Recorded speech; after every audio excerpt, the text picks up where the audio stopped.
The meaning and definition of the word population borrowed from Collins Dictionary is, I quote, the total number of persons inhabiting a country, city or any district or area, unquote.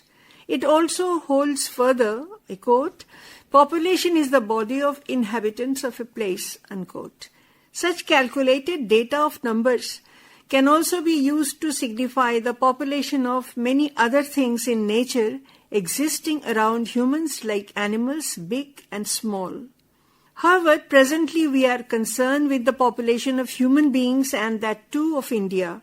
According to the data provided by worldometer.info, goes like this. The current population of India is approximately 142 crores based on worldometer.info.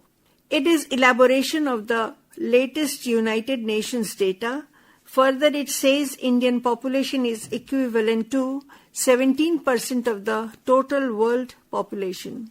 Why at all a data of population should be maintained all over the world? There is no denying the fact that such scientifically accumulated data helps methodically to act of governance of any country. Countries get data-based help to create a planned blueprint to make the lives of citizens comfortable. Data of population helps to chalk out the ways to make a proper use and distribution of the natural resources to support human life. Despite possessing all the data on population, we seem to be anxious about the challenges and opportunities concerning human life. It is in fact caused by the mismatch between the huge bulk of population and gradually diminishing natural resources each day. The success of keeping a balance between the growing population and the management of natural resources to create better opportunities stands challenged. Is the record of statistical data in the case of population growth a great solution provider? Today, however, we know it is not an end in itself. With the passage of time, this record keeping has ceased to be a routine activity which caters mere information on the growth of population. It has instead become a metaphorical ticking of a dangerous time bomb which can unnerve anyone who is a bit alert to assess the meaning of the indication provided by the figures of the latest data of Indian population. It has definitely become challenging. As it is inching towards an inevitable crisis, it makes one stagger to think about the possibilities of realizing future opportunities.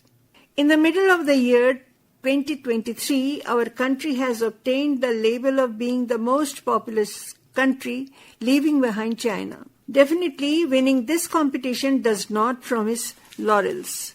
In the older times, when the stunning impact of machine and science and technology was not experienced in every walk of life, and also the emergence of digital days was a far-fetched dream, Indians, like people of other places at that time, cherished and valued the number of working hands and glorified the increase in population. The farmer, the artisan, the creator of the basic infrastructure of a land was more than happy to see the number of progeny increasing. They assumed it to be the blessing of God and held that increase in population helped development by expediting the speed of creation. The world at that time had not been imprisoned in the clutches of a synthetic machine-made culture. Later, the gigantic machines gradually replaced the necessity of hands. Exploration, invention, and innovation inebriated human imagination. Man thought of conquering nature. With his accumulated strength of science, knowledge, and technology, man with his acumen started his spree of ravaging the resources of nature. There exists an allied narrative here. On the one hand, the well-informed, and on the other, the ill-informed and superstitious both have rung the bell of devastation of the natural resources. Man, as an ignorant living being, has been devouring and polluting the life-giving stream of the resources of life without realizing any sense of responsibility. Man never found himself answerable to the havoc he has played with nature. Moreover, empowered with technology, he has taken it for granted that every living and non-living object has been created to cater to the need of a man-centric lifestyle, to make human life comfortable and produce more products of luxury in the name of development. Technology has exploited ecology. Now, what is the common point between these two extremes? It is tremendous ignorance and indifference operating at both the levels. The one represented by the ignorant and the other by the brilliantly well-informed. Man's self-centered bent of mind remains reflected in his way of pursuing the philosophy of use and throw. So the huge bulk of human species has continued ravaging the elements of nature for his own sustenance and development. Earth, water, air, fire, and space, which encompass the entire ecology, have remained to be an unending source of sustenance and progress for man. At both the levels, that is, the level of faith and science, the insight to pay back the Mother Earth is unfortunately non-existent. We have never cared to replenish the ecology. Centuries have stood witness to the slow intensification of the man-made crisis which we are experiencing at present in its gigantic shape. Illiteracy, child marriage, high rate of productivity, impact of poverty all have contributed to this crisis, but equally disastrous has been the role of the states who, despite presuming the future crisis, have played ostrich, keeping their eyes shut to the sweeping deforestation, horror of global warming, hazardous behavior of nature, melting glaciers, sinking down of rocks and mountains, all in the name of development. And yet man is searching for his fortune in the labyrinth of the concept of development. The way out is invisible in the thick maze of pollution. The terminal diseases are ringing the death knell of our synthetic lifestyle. Challenges and opportunities have to be reinterpreted. The way of looking at life has to be changed. Our education system remains highly informative, yet somewhere it seems to be indifferent to teach humility and ethics. People have alerted us that this beautiful earth created by the magical powers of nature, rotating in the vast timeless space, shelters myriad kinds of living and non-living things. The things which grow and breathe, move and take food are living, and human beings occupy this category. However, this categorization has been established by humans themselves alone, upholding their penetrating knowledge of the mystery of life. The categories which demarcate the created things as living and non-living things puzzles and disturbs. One question often unsettles: are living things to be identified by their capacity to grow, reproduce, breathe, eat, digest, so on and so forth? The tag of non-living has been attached to earth, air, water, fire, and the space. Doesn't it seem queer to find that these natural resources, the 5 elements which encircle, enrich, and sustain life in myriad ways, have been called non-living?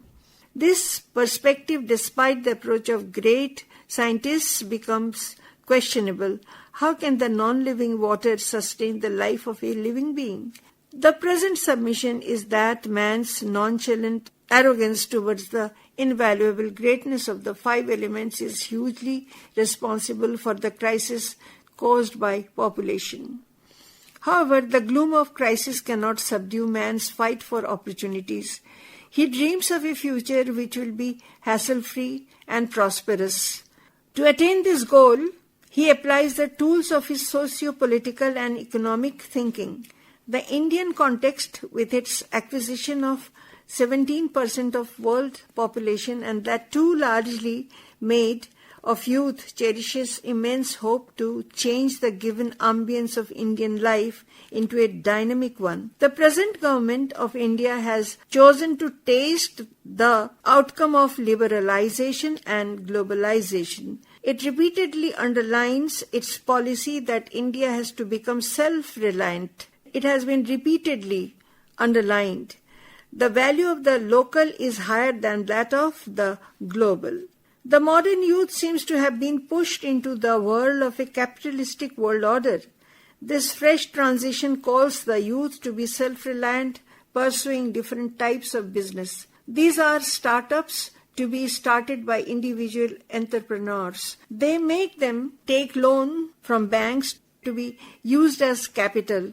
The structure of a social order where the government wears a benevolent welfare face is no more to be found. One obstacle here happens to be the absence of calibrated skill in this population of youth despite having degrees and diplomas. It is imagined that this youth will establish industries and will become the job provider. Again, India being an open market for the foreign investors, industries will thrive by getting cheap labor. Gradually one can imagine eradication of poverty, health service, food for all, equal opportunities will become the target for the youthful workforce. But a well-defined roadmap has to be set by the civil servants of the state.